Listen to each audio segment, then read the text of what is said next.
Ассалаумағалейкум, құрметті көрермендер. Мінекей, Байқоңыр қаласында ең алғашқы подкаст. Подкасттың аты Төрлет. Неге Төрлет? Себебі біздің қазағымыз өзінің қонағын сыйлаған халық, қонағын төрге жіберген халықпыз. Сол себепті подкасттың аты Төрлет деп аталады. Бұл подкасттың мақсаты неде? Бұл подкасттың мақсаты осы Байқоңыр қаласының белгілі бір мақсатына жеткен, ол өнерде болсын, бизнеста болсын, басқа да сала болсын, сол Байқоңыр қаласының тұрғындары, Байқоңыр қаласының мақтаныштары десек те болады, соларды біз қонаққа шақыратын боламыз. Және біздің ең алғашқы Төрлет подкастының қонағы ол менің класстасым, досым, бауырым, Дар Авто Детейлинг компаниясының негізін қалаушысы, бастығы десем де болады, біздің бүгінгі алғашқы қонағымыз Дархан. Дархан, қош келдің. Ассалаумағалейкумдер. It's so romantic. The neighborhood's littered with white gloves. The flowers were hand-picked. They're taping up paper dolls. And it's hard to think. Көп рахмет уақытыңды тауып біздің подкастқа келгеніңе. Біздің алғашқы сұрағымыз, Дар Авто немен айналысады? Дар Авто деген ол негізі ең алғашқы магазиннен басталған ат. Өзімнің есімім Дархан. Сол себепті бастапқы 3 әрпін Дар, сосын ар жағы уже авто. Біз автокөліктермен жұмыс істейтін болғаннан кейін Дар Авто болды. Негізі магазиннен басталған ат Дар Авто деп. Соны мен осыдан 2016 жылы осы аксессуар магазин Төретамдан ең алғашқы рет аштым. Содан бастап осы уақытқа дейін жұмыс істеп келдік. Кеше осы 2022 жылы Детейлинг деген осы біздің Байқоңыр қаласына Детейлинг деген не нәрсе екенін көрсету үшін, және де адамдардың көзін ашу үшін детейлинг дегенді көбісі түсіне бермейді. Детейлинг деген не, қысқаша айтып отырсың? Детейлинг деген ол автокөлікті қайтадан өзінің қалпына келтіру деген. Яғни жаңарту деген. Иә, жаңарту деген ұғымды негізге білдіреді. Сол себепті детейлинг деген нормально айтып. Детейлинг мен осы 2022 жылы осы Байқоңыр қаласында Төретам кентінде ашқанмын. 2022 жылы. Содан бастап шүкір Аллаға жұмыс істеп келе жатыр. Барынша әйтеуір осы біздің ауылдың машиналардың барлығын түрін келтіріп, жаңағыдай орысша айтқанда вид дейді ғой, мысалы машинаның виді болады ғой өзің, соны қайтадан дұрыстап, жаңартып, басқаша стильде істеуге де болатындай болып. Сондай нәрсемен айналысып отыр. Осы уақытқа дейін әйтеуір. Қай жылы аштың дедің? Негізі магазинді 2016 жылы аштым. Ол кезде тек қана магазин автоаксессуары, және автоаксессуары жаңа машинаның сәндік заттары ғой. Чехол болады, дворниктер, руль, оплетка. Содан бастап 2016 жылы магазин ашылып бірінші. Араға 6 жыл уақыт өтіп, детейлинг ұғымын, детейлингті аштық. 2016 жылы неге именно осы саланы таңдадың? Неге осы саланы таңдағанда мен осыдан бірнеше жыл бұрын, яғни Нормально, расслабься. Вадим. Неге аштың? Қазынан бәрін осы өтсе қайттан не істеп жүрген? Жоқ, нормально, жалғастыра береміз. Неге именно осы сала? Неге именно осы сала? Өткені мен өзім көліктерге шамалы жақындауым. Бір жағынан мен осыдан студент кезімде мен Қызылорда қаласында өзімнің ағамның қасында жұмыс істеп, сауда саттықты біліп, түсініп, уже өзімнің сферамды тапқан сияқтымын да, сондай бизнеске және саудаға, сондайға. Сол себепті мен уже автокөліктердің, қазіргі таңда автокөліктердің заттары өте спросы көп да олардың ше. Любой кезде, мысалы автокөліктің егесін лампочкасы жанып кетеді, майын ауыстыратын уақытысы келеді, болмаса және дворниктері істен істемей қалады. Сондай сияқты нәрсе ол уже автокөліктерге қажетті нәрсе болды.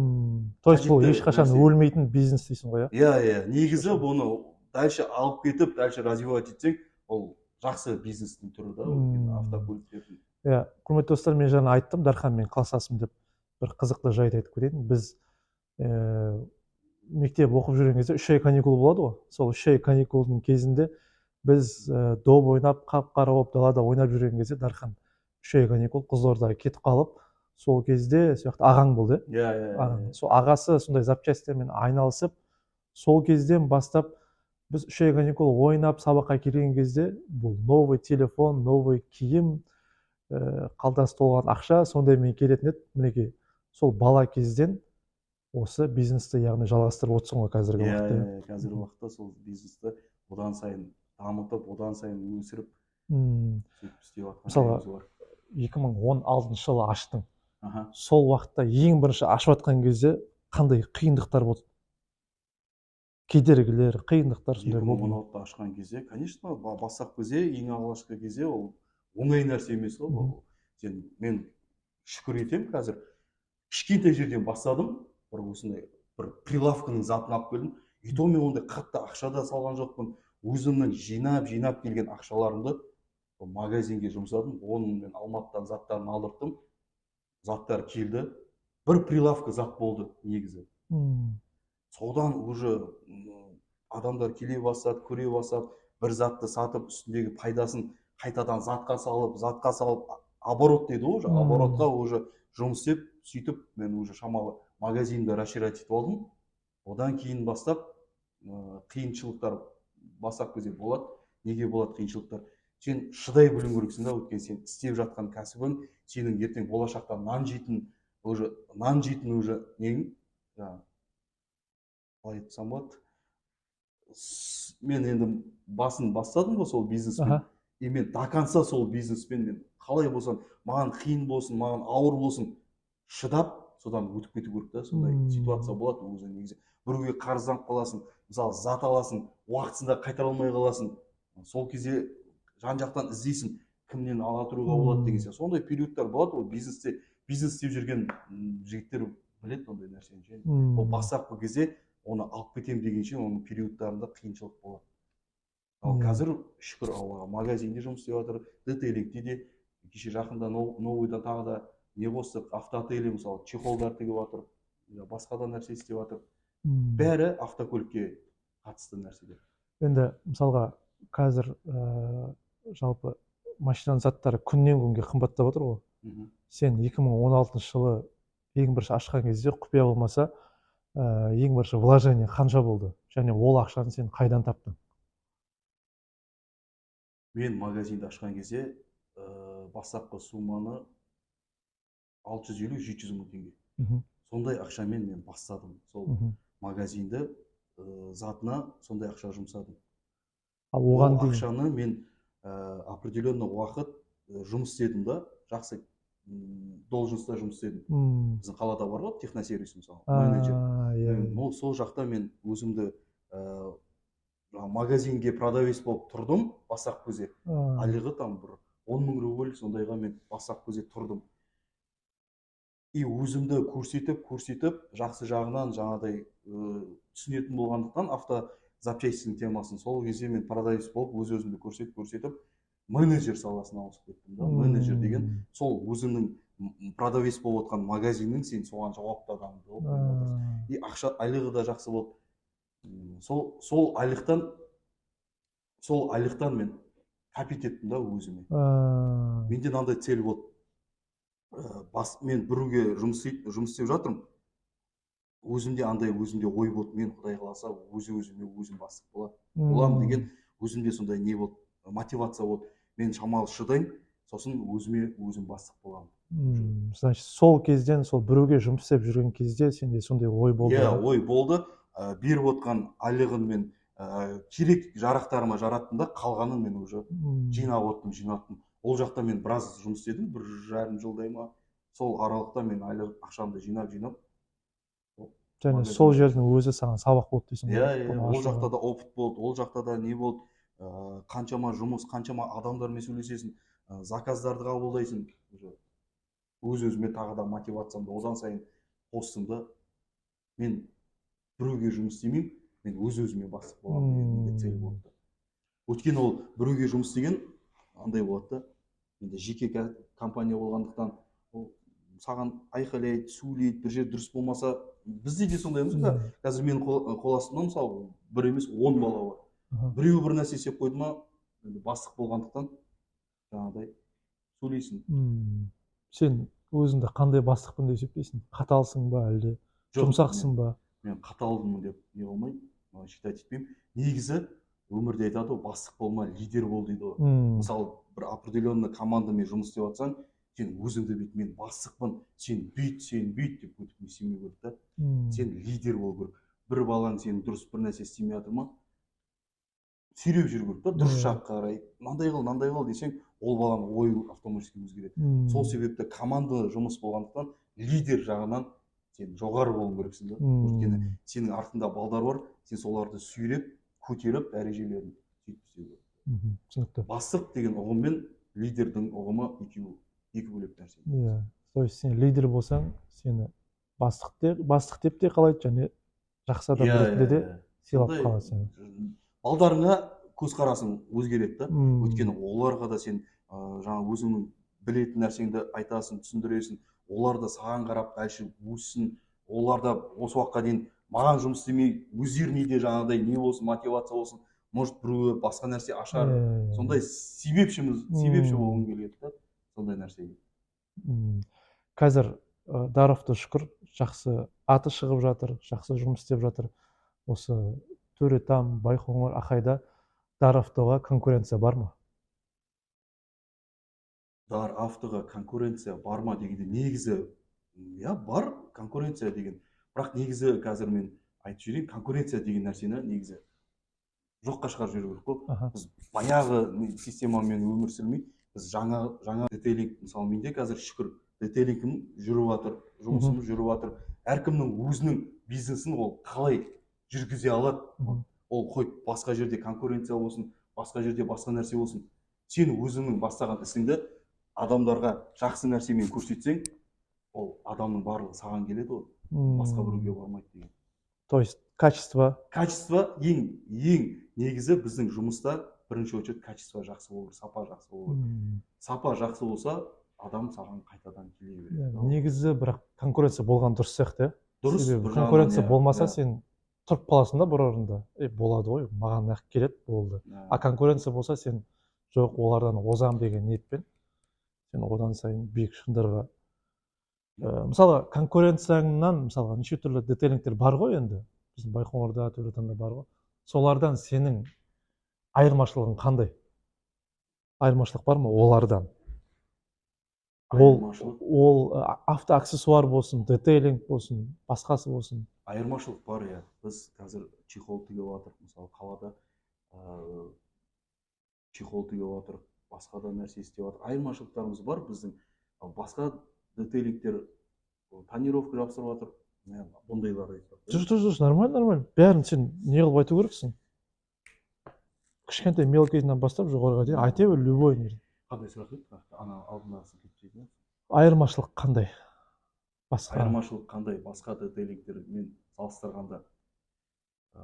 детейлингтермен салыстырғанда. Біздің айырмашылығымыз, біз көп нәрсе істеп жатыр қазіргі сәтте. Бізде охват көп. Менің командамда, еске салын айтайын, 9 бала бар менде.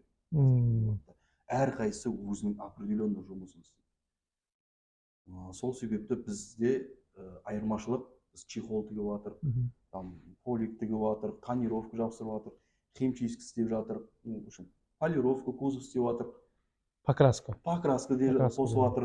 Сондай нәрсемен біз мына жақта магазинде жүріп жатыр. Магазинімізде шүкір жүріп жатыр, өзінің несімен жұмысын істеп жатыр. Ол жақта бір емес 2 бала бар магазинде сатушы. Айырмашылыққа келетін болсақ, айырмашылықта біз ең алғашқы ашқаннан кейін бір орында тоқтамай, біз көп нәрсені қосып жатырмыз да. Бір нәрсені мен аштық, бірақ сол нәрсені жақсы істеп, басқа да нәрселерді, бағыттарды да ашып қойып жатырмыз да. Сол себептен бізде айырмашылық, мен ойлаймын, сондай шығар, может.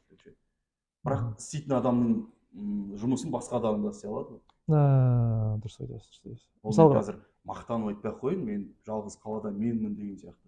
Ол емес, әркімнің өзінің істеп жатқан кәсібі өзіне берекелі болсын.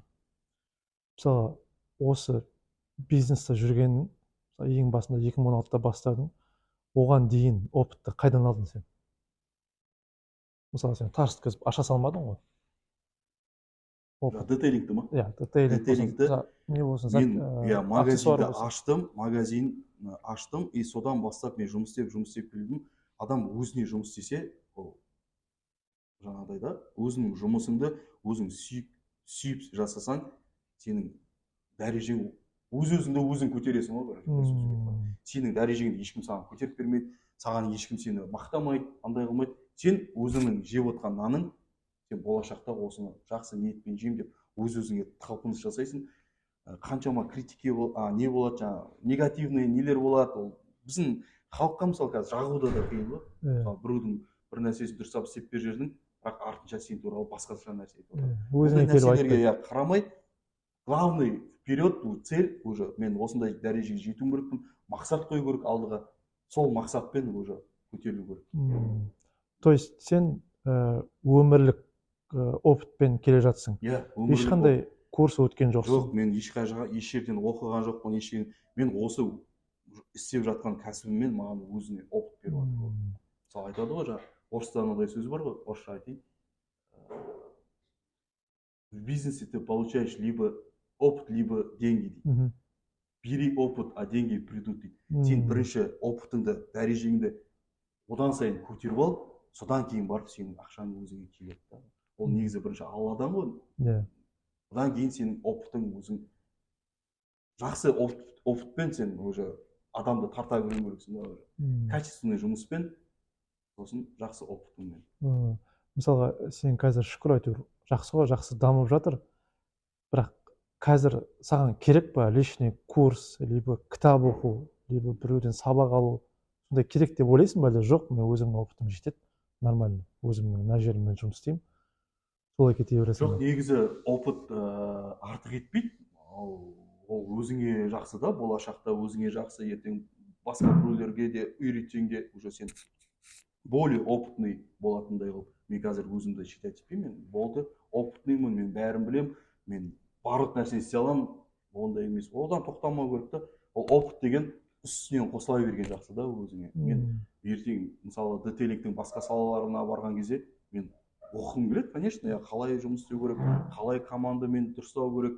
Бірақ шүкір ғой, осы уақытқа дейін келе жатырмық қой, жақсы ниетпен. Бірақ опытқа опыт одан сайын қоса берген өзіңе де жақсы да. Плюс уже сенің мотивацияң оянады, сен алға қарай ұмтыласың, барлық жағынан сен жоғары болатындай жетесің да дәрежеге. Мектеп кезінде, мектепте жүрген кезде бәрімізде арман болды ғой. Сол мектепте жүрген кезде сен кім болам деп армандадың? Өзіңді қалай көрдің сен болашақта? Болашақта мен өзімді енді мынандай адам болам деп мен армандаған жоқпын негізі. Ол кезде мақсат болған жоқ? Мақсат ондай болған жоқ. Мен 5-ші класстан бастап помню, білем, что каждый 3 ай каникул, жаңа өзің айтып кеткендей, мен чисто жұмыс сөйтіп үйреніп кеттім да. Каждый 3 ай каникул сайын мен кетіп қала беремін. Зато мен 3 ай каникулда уақытымды босқа терять етпей, мен өзіме керек мектепке құрал саймандарымды барлығын өзім алып қайтатынмын. Әке-шешеме нагрузка түсірмейтіндей қылып. Мен өзім ақша тауып үйрене бастағаннан кейін, мен уже 11-ші класты бітірдім, 11-ші сыныпты бітірдім, оқуға түстім, Қызылордаға, Қорқытқа түстім. Сенесіздер ме? Ешкім білмейді шығар, бірақ менде қазір диплом да жоқ. Негізі ше, мен жасырмаймын. Сен оны бітірген жоқсың ба? Мен бітіре алмай қалдым. Мен Қорқытта мысалы мен оқып аттым, студент болып. Қандай мамандықта оқыдың? Мемлекеттік және жергілікті басқару деген. Экономист, эконом неде оқыдым. 3-ші курстан кейін мені негізі ұшырып жүрді, короче, айтады, қалай отчислять етіп жүрді.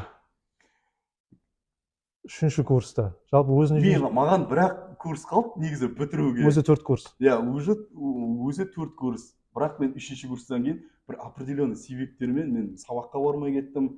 Мен жұмысымды тек қана базарда жүрдім, сол жақта жүріп мен опытымды жинап жүрдім да, маған уже сабақ деген нәрсе уже маған қатты қызық болған жоқ негізі. Сол себепті менде көп андай нелер болды, НБ деді, ана сабаққа келмеген, сөйтіп мені отчислять етіп жүрді. Сосын осы 2013-те мен қайттым ауылға. 2013-те қайттым.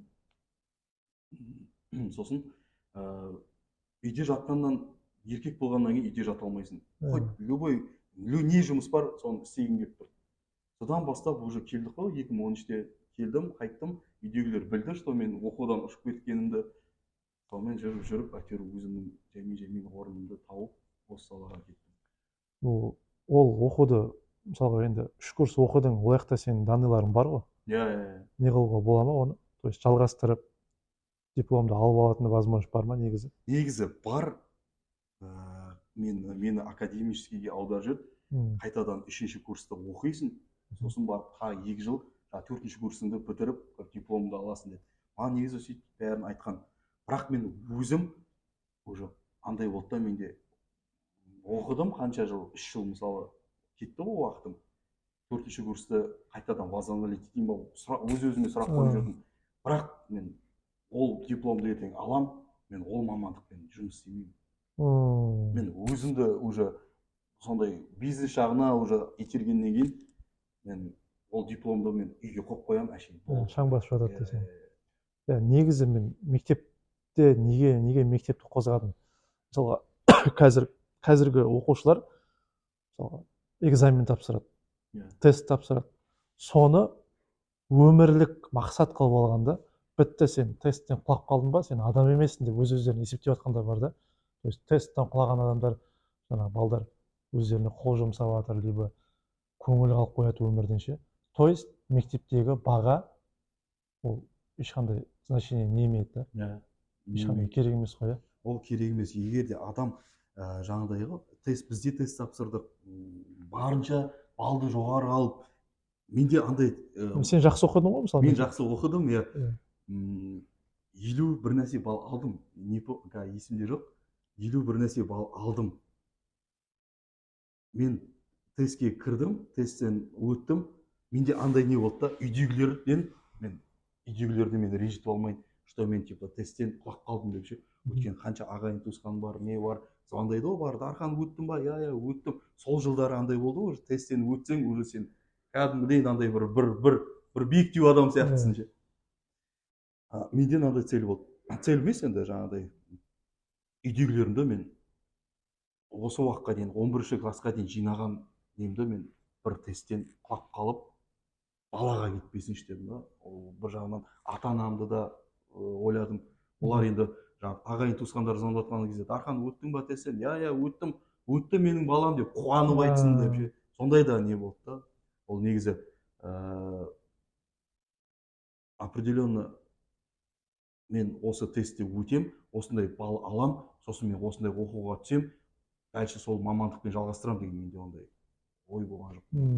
Менде ойым үйдегілерімді аман есен жаңағыдай қуантатындай қылып. То есть қазіргі жастарға, қазіргі оқушыларға айтарымыз, ол мектептің тесті, ол олмен бітіп қалмайды. Иә, олмен бітіп қалмайды. Өмірдің мәні, істеймін деген адам өзінің олсыз-ақ істейді. Иә, олсыз-ақ, тесттесіз-ақ, жаңағыдай басқасы істей алады негізі. Қолынан келеді, желаниесі бар болса, уже ол өзінің сферасын тауып алу керек қой. Қандай бақытты. Менің мысалы группаластарымда бар, дипломдары барлығы бар, бірақ ол немен істеп жатқан жоқ, басқа жұмыспен айналысып жатыр негізі. Бірақ негізі оқыған дұрыс қой, оқыған.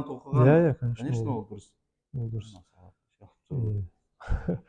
Кәсіпкер болу үшін, бизнесмен болу үшін қандай қасиет болу керек? Бір қасиет болу керек қой мысалға. Кейбіреулер мысалы жұмсақ болады, кейбіреулер еріншек болады деген сияқты. Қандай қасиет болу керек? Бизнесмен болу үшін өз-өзіңе дұрыс жағынан бағытқа өз-өзіңді бірінші дайындап алу керек та. Неге дайындалып алу керек? Сен ерінбеуің керексің. Сенде қанша қиыншылықтар болады алда. Сен солардан сынбауың керексің. Айтады ғой, бұл өмірде қаншама нәрсе бар ғой, қиыншылық болады. Содан сен главный сынбауың керексің. Ол сауда деген, ол жақсы негізі берекелес қой. Саудагер, жаңағыдай исламда дінімізде де бар ғой. Саудамен айналысқанның берекесі болады. Түсінеді. Сол себепті мен жастарға айтарым, бизнеске бағыт бұрып жатса өздерін, ол определенно 4 жыл 5 жыл максимум керек өзіңнің деңгейіңді өзің көтеру үшін ше. Ол бастапқы кезде біреулердің нелері болады, андай мотивациялар. Мен магазин аштым, болды. Мен магазинмен өмір сүремін, маған ақша түсіп жатыр. Ол емес. Бизнесте андай болады, құлайтын жерлері болады. Құлап барып қайтадан көтерілетін жерлері болады. Сол себепті бизнеске егер де істейтін балдар болып жатса, өздерінің бизнеске қарай бұрып жатқан болса, олар жалқау болмау керек. Азанда ерте тұрып, клиентпен жақсы сөйлесе білу керек. Ол саған негатив әңгіме айтып жатса да, сен соған өз-өзіңді тұралықтай болу керек та ол нәрсеге. Бизнеске тағы да қандай себептер болады, что жақсы ниетпен алып кету үшін алдамау керек ешкімді, жақсы сапалы заттар сату керек. Сосын келіп тұрған адамды, мысалы біздің ауылда ондай қатты, шын айтайын, бизнес ондай қатты дамымаған негізі. Мен Чимкентке барсам, вот міне бизнестің әлемі Чимкент негізі. Азанға каштик 6-да тұрады, ешкім ерінбейді, жоқ деп айтпайды. Мысалы бір затты сұрақ қойды ма, өзінде болмай тұр ма, басқа жерге барып алып келеді сол затты. Ал бізде не? Келеді, Дархан бар ма? Жоқ. Өзімде де болды ондай нәрсе. Мен скрывать жасырмаймын, менде де болды. Жоқ деп отыра бересің. Ал сен сол затты жоқ демей, аға осындай жазып алып қойын, ертең ба арғыны келіңіз, мен сізге тауып берейін деп айтсаң, более бизнес. Әр клиент маңызды дейсің. Иә, әр клиент маңызды, ол жақсы болсын, жаман болсын. Сен өзің істеп отқан бизнесің болғаннан кейін, сен оны өз-өзің көтересің да. Басқа ешкім көтеріп бермейді ол нәрсені. Мысалы, бизнесті енді ашатын кезде, мысалы, әркім бизнес бастар алдында бір қорқыныш болады ғой, любой адамда ше. Сенде қандай қорқыныш болды бастар алдында? Менде, иә, сол дұрыс, ондай болады негізі. Бірақ мен сол кезде 2016-да ашқан кезде мен уже страх деген нәрсені болған жоқ. Сұрақ болған жоқ кәдімгі. Сұрақты 2016-да алып тастадым, эстоға барып деген не бар ғой, прикол бар ғой. Жоқ, менде сұрақ жоқ, мен 2016-да эстоға барып алдырып тастағанмын сұрақты. Негізі қорықпау керек. Қорықпау керек негізі. Адам, мен ертең бизнес ашам, магазин ашам, қалай болады екен, оны мен жүргізе алам ба, мен оны бүйте алам ба десе, ол адам қашпақ қойса желательно. Негізі ше, ол ашпай тұрып, сондай негативті өзіне қабылдағаннан кейін, ол дальше ол ертең қиыншылық кездерде ол может сынып қалуы мүмкін да. То есть сен ешқандай қорқынышсыз, так мен ашу керекпін дедің да, и тарс ақшаңды салып. Иә, менде сондай не болды, мен ашам осы нәрсені, дальше мен жүргізем, алға қарай уже ұмытыламын деп. Қазір Аллаға шүкір, сол нәрсемен уже біраз адам қасымда жұмыс істеп жатыр, бірге команда болып жатыр. Сол ақшаммен мен үйімді де шүкір асырап отырмын. Ол кезде сен ең бірінші ашатын кезде нешедесің?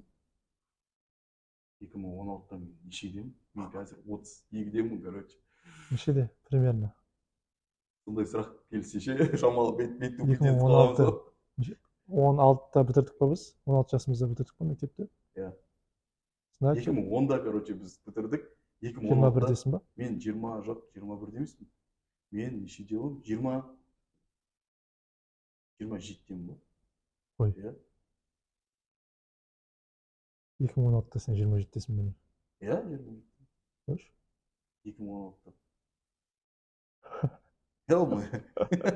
Қауыш қуады дейсің ғой. Есепте жүрек ерінбей. 25-демін. 91-сің ғой сен? Иә, 91. 2016. 25-тесің. Иә, 25-демін. 25 жасында мысалға аштың ғой мені бизнесті. Сол кезде енді ақылдасасың ғой бәрібір, ата-анаңмен ақылдасасың, ағаларыңмен, достарыңмен. Сол кезде ата-аналарың қалай қабылдады? То есть, ой, керек емес дедім, или давай Дархан, біз саған сенеміз. Или сен ақылдасқан жоқсың ба ата-анаңмен? Ақылдастым. Қалай болды соң? Ақылдастым, ең бірінші үйдегілермен отырып, бір дастарханда тамақ ішіп отырған кезде мен айттым, осындай мен магазин ашам, сонымен жұмыс істеймін дальше. Дальше магазинмен уже жұмыс істеп кетемін. Мен қашанғы жаңағыдай біреуге жұмыс істеп, бір айлықтан бір айлыққа жаңағыдай ол айлықты реально жеткізе алмайтын кездер болып қалады деген сияқты. Үйге беру керек болады, өзіңе де жаңағыдай бір нәрселер алу керек болады, өзіңе бойдақпыз ғой. сол кезде мен үйдегілермен ақылдастым, үйдегілер маған қарсылық білдірткен жоқ. Уже мен білді енді баяғыдан бері әйтеуір осы бала әйтеуір базардан келе жатқан бала әйтеуір білетін шамалы нелер бар ғой деді да, ешкім маған андай не қойған жоқ, стоп қойған жоқ. Хорошо, өзің көр деді. Өзің көр, болды. Біз тек қана қолдаушымыз, болды. Дальше өзің ал. То есть қарсы болған жоқ Ешкім қарсы болған жоқ. Мен даже осы уақытқа дейін мен үкіметтің жұмысында істеп көрмеймін. Мен үкіметтің жұмысында вообще істеп көрмеймін. Қазір сен 31-десің ғой? Иә, 32-демін. 32-десің. Мысалға 25 жасында сен кеш бастадым деп ойлаған жоқсың ба? Әлде нормально бастадың ба? Одан ертерек бастауға болатын ба еді? Иә, болатын еді, негізі ертерек бастауға. Негізі желательно ерте бастаған, өзіңе де жаңағыдай ғой. Мен бірақ өкінбеймін, неге мен кеш бастадым емес, әр нәрсенің өзінің уақытысымен. Момент сол кезде маған сондай момент сол жасымда келіп тұрған ғой, 25 жасымда. Енді мынандай сұрақ, мысалға қазір жастар шүкір ғой, кішігірім болса бизнес ашып жатыр, өзің сияқты жастар ғой енді. Мектеп бітіріп, колледж бітіріп ашып жатыр. Мысалға бір жас бала келеді саған, 20-дағы, 21-дегі дейікші. Келеді да, мен осында ашқым келіп тұр. Сенікінде бизнес ашқым келіп тұр. Маған енді қазір сен ашқан кезде баға басқа, қазіргі баға басқа.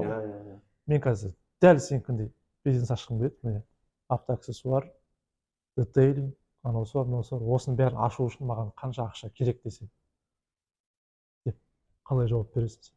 Қанша сумма керек? Примерно ондай нәрсені қазір біз істеп жатқан нәрсені ашатын болса, ол кезде енді 30-35 миллиондай ақша керек. Қазір? Сенің плюс магазинің бар, оның ішіне затың бар. Одан кейін жаңағы детейлинг дейді, ол детейлингтің оборудованиелері бар, оның әрқайсының өзінің заты бар, ол қазір олар бағасы деген енді баяғыдай жоқ. Күннен күнге өсіп жатыр. Өседі ол, әр жыл сайын бізде зат өседі ғой. Мысалы магазин өзінде де бір жыл осындай бағамен саттық, келесі жылы зат алдыртып алсақ, уже накладной уже басқаша бағамен келеді. Ол біз үйрендік оған. Өйткені каждый жыл сайын әйтеуір бір нәрсе қымбаттап жатады. Жаңағы бензиннен бастайды, бензин қымбаттап жатыр дейді да, басқа нәрсеге алып келеді, жаңағыдай аксессуарларды алып келеді. Сондай нәрсе да. Сол үшін ашатын адам болса, ол как минимум 30 миллиондай ақша керек. Магазин бар, детейлинг бар, жаңағы автоателье ашатын болса, оның ішіне топ оборудование өзінің заттарын алады, ішін барлығын дұрыстайды. Ол ашқаннан кейін барып әшейін бүйтіп не істей салмайды ол. Ашқаннан кейін жаңағыдай жақсылап бәрін уже. Сондай нәрсе. Примерно бір 30 миллиондай. Может көп айтуым да мүмкін, бірақ сол шамалы уже нормально ше. Бизнеске и то тек қана магазин емес, жаңағыдай нәрсе ашатын болса ше, барлығы. Мен енді өзім магазиннен бастадым ғой. Сол магазинді көркейтіп, үстіндегі жаңағыдай үстіндегі пайдаларын ол детейлингке уже былай бағытын өзгерттім. Сол келген балдар, мысалға сондай ақшасымен келіп тұрды Дархан аға, мінекей мынандай ақшам бар, маған көрсетіңізші, мына жерден алу керек, мына жерден мынандай бокстар алу керек, мынаны істеу керек деп жол көрсетуге дайынсың ба? Сондай адамдар келсе? Конечно. Жастар келсе? Жастар келсе, бір жас бала келсе, жастар келіп, осындай бағытта жұмыс істегім келеді. Мен, конечно, жоқ деп айтпаймын. Сен ертең маған конкурент боласың, сен ондай да емес. Мен өзімнің білетін опытымды мен басқа адамға да бергім келеді да. Ол адам ертең өсиет, өнер, маған рахметін айтады. То есть сен жастарды қолдауға дайынсың? Дайынмын, келетін болса, бізге келіп үйренетін. Біз ертең осы жылы деп айтпай қойын, құдай қаласа 2025-те ма аманшылық болса, біз уже не ашқымыз келеді, курс. Курс деген уже чехол тігуге үйренуге, басқа да нәрсе істеуге үйренуге біз сондай курс ашқымыз келеді. Чтобы өзің жас балдарды дұрыс бағытқа, дұрыс нәрсеге бағыттарын бұратындай қылып. Ол адам ертең үйреніп, может бізде де жұмыс істеуге де болады. Может ол басқа жаққа барып, өзім жеке ашамын десе де, біз соны құдай қаласа пландаймыз. Енді 2025-ке таяу сөйтіп істегіміз келіп жатыр. Осы уақытқа дейін жинаған опыттарымызды басқа да адамдарға біз беріп, үйретіп, барынша қолдайтындай қылып. Так что жастар, келем десеңіздер, сабақ алам десеңіздер, пожалуйста, мінекей Иә. астыда инстаграмы тұр, сол инстаграмға кіріп сұрақтарды қойып білсеңіздер болады. Мысалға, сен неге именно Төретам қаладан ашу қиын ба?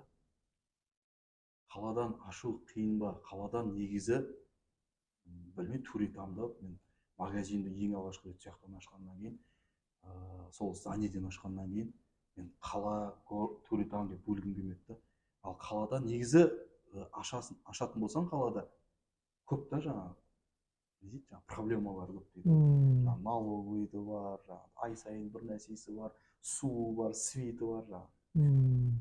Ал Қазақстанда ол проще. Иә, ол проще. ИП-ны аштың, арендовательмін ғой мен арендада отқан адаммын. Аренданың егесімен келісесің, болды, басқа нәрселерді уже істеп бересің. Проще да, шамалы, оңайлау да. Чем неге қарағанда, біздің Байқоңырдың ішіне қарағанда, Байқоңырдың ішінде бізде неандай российский ғой енді, барлығы жаңағы ИП-ң, отчетың бар, анауың бар, мынандайың бар. Мен өзіме проще сол Төретам болды, сол жақтан аштым, и сол жақтан мен қалып келатырмын да осы уақытқа дейін. Өйткені ол зданиеде жақсы жерде орналасқан, ол Төретамның бір ана шеті емес, перезен өтті, уже бірден тау болды. Үйрендім сол зданиеге, бір сөз. Оны егесі де өте жақсы кісі. Болашақта қалада ашу ойда бар ма? Қалада Жалпы или ойланып көрдің ба, мә қаладан ашсам қалай болады екен деген сияқты. Маған негізі қаладан емес, маған Қызылордадан хабарласқандар болды, Қазалдан хабарласқандар болды.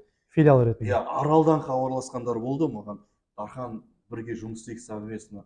Осындай бізге де осы жақтан ашқымыз келеді деген кісілер болды.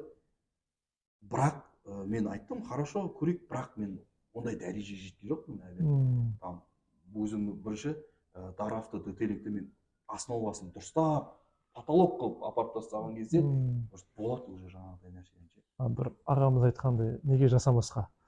Мысалға, өзіңнің франшизаңды ашып, қорғап, филиал қылып сатып, сөйтіп жасайтын ой бар ма? Ой бар ғой, бірақ оған определенный дәрежеге жету керек. То есть әлі дайын емессің сен? Ол біз әлі келе жатырмыз, мысалы 2 жыл болды.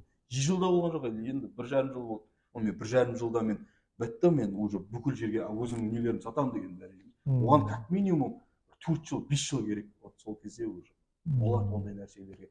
Жаңағыда партнерство дейді, жаңағыда басқа қаладан ашқысы келеді. Біздің Даравто жаңағы франшизасын сатып алып, басқа жерге барып ашса болады дейді. Оған определенный уақыт керек әлі бізге. Мен әлі опытта келатырмын осы кезде. Опытымды одан сайын дәрежесіне жеткеннен кейін бар ондай нәрсені ойлануға болады. Енді Даравто қазір айтып отырсың, детейлинг бар, аксессуар бар. Болашақта Даравтоны тағы да басқа жағынан көре аламыз ба? То есть, может, мойка Даравто. Может, тағы басқа СТО деген сияқты сондай болуы мүмкін ба? Ойда бар ма? СТОны айта алмаймын, СТОны уже білмеймін, категорически СТОны не қылмаймын өзім. СТО біздің ауылда бар ғой былайша, көп қой СТО деген нәрселер бар. Ал мойка жағынан келетін болсақ, может, мойкасы болып қалуы мүмкін, шиномонтажы болып қалуы мүмкін. Өйткені біздің қалада шиномонтаж қаттандай дамымаған. Өзім бизнесмен, кәсіпкер болғанмен мен білемін да, не болып жатыр, кімде қандай болып жатыр. Сол себепті шиномонтаж нәрсеге көңілді қатты бөлу керек. Құдай қаласа ашып қалатын ойлар болады енді. Планда бар. Планда болады, ол планды біз жылдың соңында не қыласың ғой, миыңа қондырасың ғой, сортировать етесің ғой. Так, мысалы 1 жыл бойы мен определенный уақыт жұмыс істедім. 1 жылдың ішінде мен қосатындарын қостым. Келесі жыл менде не бағыт болуы мүмкін? Мен ойланып, изучать етесің да сол нәрсені. Содан кейін барып уже іске кірісуге болады. Сен сол автоаксессуар магазиннен бастадың ғой? Сол кезде сенде ой болды ма, осы детейлинг ашамын дейтін? Или ол аяқ асты келіп қалды ма? Сол аксессуардың кішкентай магазиннің кезінде. Біріншінде мен магазинді ашқан кезде менде детейлинг деген ой болған жоқ. Менде ой болды, мен магазинді одан сайын көркейтем, жақсы оборотпен жұмыс істеймін, адамды, клиенттерді көбейтем, клиенттерді деген. Өзімнің затымды өзім жақсы сатып, клиенттерімді көбейтіп аламын деген мақсат болды. Сол мақсатқа мен жеттім, шүкір Аллаға. Одан кейін барып уже магазинді мен уже дәрежесін көтергеннен кейін ой болды. Ой қалай болды, мынандайдан басталды да, мен тонировка сатамын. Тонировка сатамын да, кәдімгі машинаға жапсырылатын тонировка. И клиенттің барлығы мені білет тонировка сататынымды. И маған келеді барлығы. И келіп тұрып, тонировкасын барлығын берем. Дархан кімге жапсыртамын? Дархан кімге жапсыртамын? Кім бар жапсыратын дейді. Мен ананың номерін беремін, анаған хабарласып айтамын. Сөйтіп. Маған келіп тұрған клиенттерді мен жан-жаққа жіберіп жатырмын да. И менде ой болды, неге мен бір жағынан тонировка сатып отырмын, неге мен жапсырмасқа осы жерден көрдім. Келіп тұрған адамды сен қабылдап, не жағдаймен келіп тұр, сол жағдаймен шығарып салатындай қылып, неге сондай істемеске деген ой болды. Содан кейін барып мен уже сол ойымды нақтылап айтайын да, бір айда келді ма, мысалы сол бірінші ай келді ма, екінші ай мен уже қозғалып кеттім жаңағыдай нәрсе. Сразу. Иә, мен сразу қозғалып кеттім уже мен сол ой мені қатты мазалап жүрді. Өткен келеді машина, өзім бір жағынан Чимкентке көп барамын, затқа барамын, жаңағыдай неге барамын. Чимкенттің обстановкасы маған ұнайды деп айтамын. Ояқ жақта детейлинг деген дамып кеткен. Бізден уже біраз жылға дамып кеткен. Машинамен жүресің, бір жерге келесің, қарайсың, детейлингте жазып тұрады, ішіне кіресің. Машиналар, тонировка жабыстырып жатады, химчистка істеп жатады. Соларға қарап, сен қызығасың да. Біз неге осылай істемейміз деген сияқты. Сөйтіп маған ойлардың барлығы келді да, и бір моментте мен уже шүкір аштым сол нәрсені. Қазір тонировканы жабыстырып жатыр, басқа да нәрсені істеп жатыр барынша. Осындай бизнесқа мемлекеттен, акиматтан деген сияқты көмектер бар ма? Бар негізі. Саған көмек берді ма? Маған көмек берген жоқ, бірақ келді адамдар. Жусалдан жаңағыдай нелер келді, сондай бизнестерге даму, қалай айтады жаңа? Иә, бастау деген сияқты. Иә, ақша береді, пайсыз, қайтарымсыз ақша дейді ғой, сондай.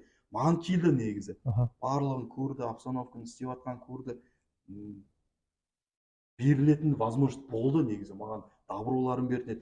Бірақ мен өзім отказ бердім. Не үшін? Не үшін отказ бердім? Өйткені шүкір ғой, мысалы көтеріліп келе жатырмын жаймен, мен өзімнің жаңағыдай ақшалармен, өзімнің немен көтерілейінші, маған біреу келіп. Сол кезде 5 миллион теңге бересің, береді саған қайтарымсыз, сен бизнесіңді тағы дамытасың. Ондай да болды, бірақ мен өзім отказ бердім. Неге отказ бердім? Мен осы аксессуар магазиннен бастадым ғой, шүкір көтеріліп келе жатырмын. И дальше мен өзімнің қолыммен көтеріле берейін деген ой болды. Маған келіп 5 миллионды берді, мен заттарын барлығын алып тастадым. Уже ана ақша, ана зат, алынған зат маған как будто не болады. Иә, тегін келген ақша. Иә, одан да маңдай термен тапқан ақша. Мен сол маңдай термен тапқан заттарың болсын, ақшаң болсын, сен өзің ұқыпты жаңағыдай қарайсың. Ал басқа біреу саған ақша берді, ол зат білмеймін. Менде кажется сондай ой болды андай. Шүкір өзім көтеріп келе жатырмын, жаймен көтеріле беремін. Хоть 5 жыл болсын, хоть 6 жыл болсын, бірақ өзім дәрежеме жетемін. Сондай болды.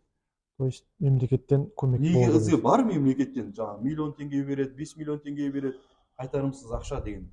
Келесі жыл тағы да келуі мүмкін маған ше, бірақ мен білмеймін. Өзімнің дәрежемен жаймен деп жинаған ақшаларымен көтерілген ойлаймын. Менде сондай принцип қалып қойған. Әр адам өзінің принципі болады. Сондай принцип болды менде. Мысалға, өзіңнің ең күшті жетістігің қандай деп ойлайсың? Мейлі ол жаңа детейлинг болсын, мейлі ол өмірлік жетістік болсын, ең өзің үшін жеткен жетістігің қандай? Қай жетістігіңмен мақтана аласың сен? Мүмкін детейлингпен, мүмкін басқасымен. Иә, детейлингпен мақтанайын, енді бір жағынан. Неге мақтанайын?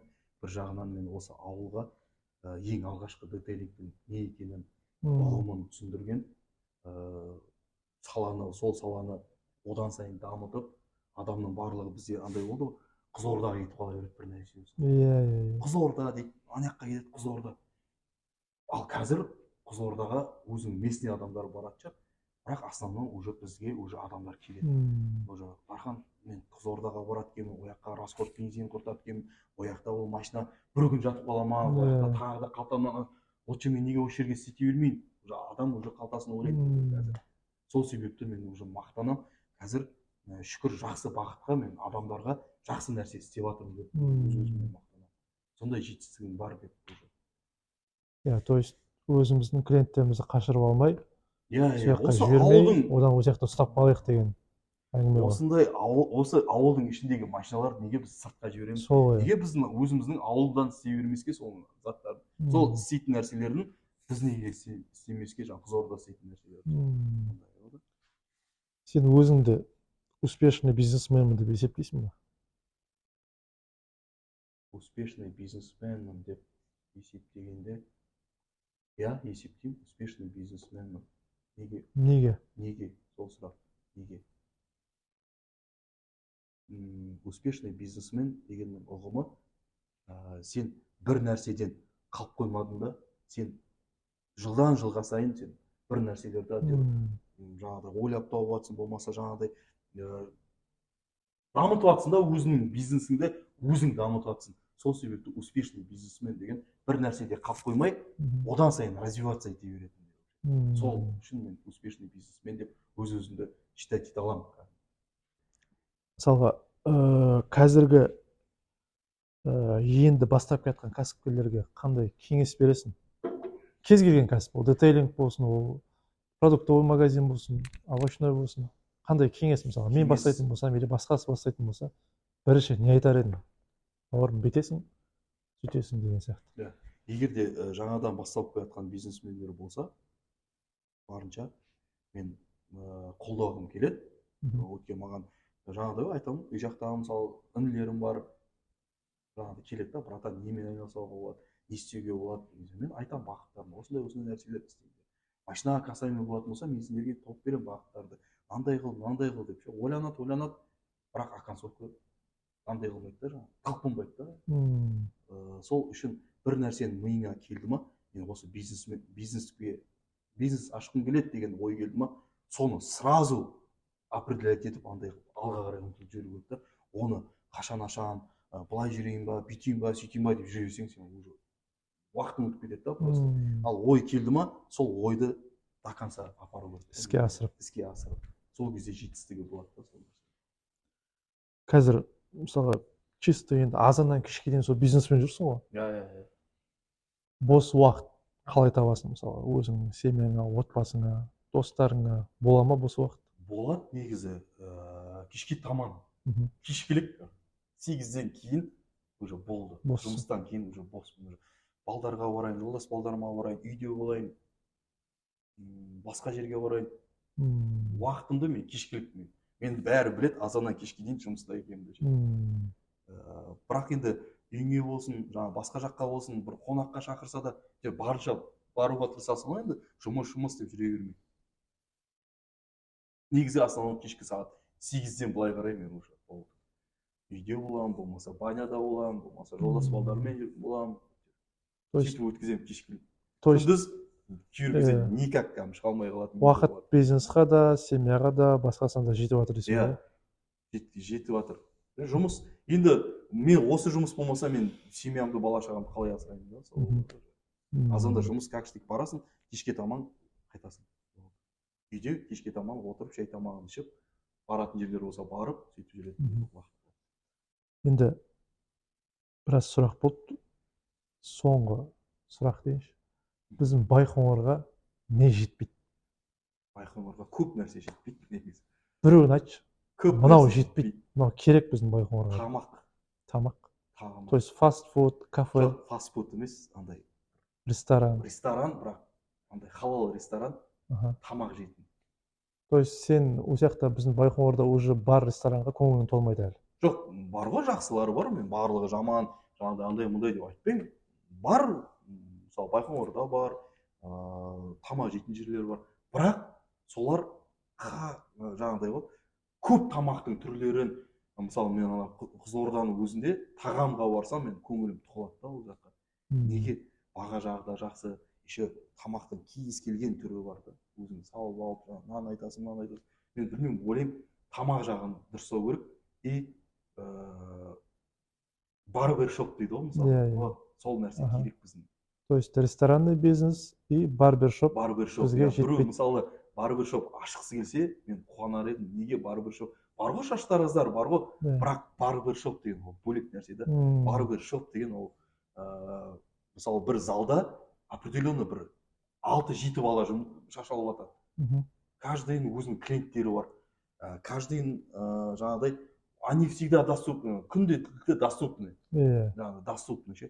Ал бізде мысалы ешкімді жамандап несеп айтып жатқан жоқпын. Болып жатқан ситуацияда звондайсың, жоқ мен бос емеспін бүгін. Ертең кел, арғы күні кел, сөйтіп клиентті қашырады да. Ал всегда доступен нәрсе болса, сен ол жаққа звондамай-ақ та барасың ғой прямо ше. Сондай барбершоп негізі жақсы не. Енді детейлинг енді бар ғой енді, бірақ ашылатын адамдар болса, пожалуйста, аша берсін ше. Бірақ негізі тамақ жағынан и барбершоп жағынан жақсы болады. Түсінікті. Халыққа керек нәрсе. Иә. Дархан, көп рахмет келгеніңе. Мынау енді бізде осы төрлет подкасттың бір дәстүрі болады деп ойлаймын. Әр келген қонақтан көрермендерге сыйлық ретінде. Енді бұйырса осы подкаст біткеннен кейін мен бір аптадан кейін конкурс жариялаймын. Ол конкурс қалай өтеді? Ол конкурс осы подкаст басынан аяғына дейін көресіз. Мен кез келген жерден сізге сұрақ қоятын боламын. То есть 10 сұрақ қоямын. Сол 10 сұраққа дұрыс жауап берсеңіз, мысалға мен қоямын, Дархан қай жылдары өзінің бизнесін ашты деп сұрақ қоямын. Сол сияқты 10 сұрақ болады. Сол 10 сұрақтың барлығына дұрыс жауап берсеңіз, Даравтоның атынан сізге 5000 теңге сыйлық. Келістік қой, Дархан? Иә, келістік. Сертификат магазиннен болсын, детейлингтен болсын, любой нәрсені сол сертификат арқылы керек нәрсесін. Сосын төрлет подкастына спонсор боламын десеңіз, пожалуйста, әзірге міне бізде фейсчай ешқандай спонсор емес. Спонсор боламын десеңіз, мархабат, біздің ашық. Дархан, саған да қатысты еще спонсор боламын десең. Сол, біздің көрермендерге не айтасың? Көрермендерге не айтайын, рахмет. Төре. Осылай бір неде сұхбат өте жақсы болды. Өзім ішкі нәрселерімді, эмоцияларымды барлығын шығарып әйтеуір отырып душевно дейді. Душевно сөйлесіп, жақсы әңгіме болды негізі. Көрермендерге әрқашанда сәттілік тілеймін. Істеп жатқан кәсіптеріңіз болса, берекесін берсін. Шаршамаңыздар, тоқтамаңыздар, дәл ұра беріңіздер. Бала шағаларыңыз, отбасыларыңыз аман болсын. Көп рахмет, Дархан, уақытыңды бөліп келгеніңе. Даравто жасай берсін. Сау болыңыздар, келесі көріскенше аман болыңыздар.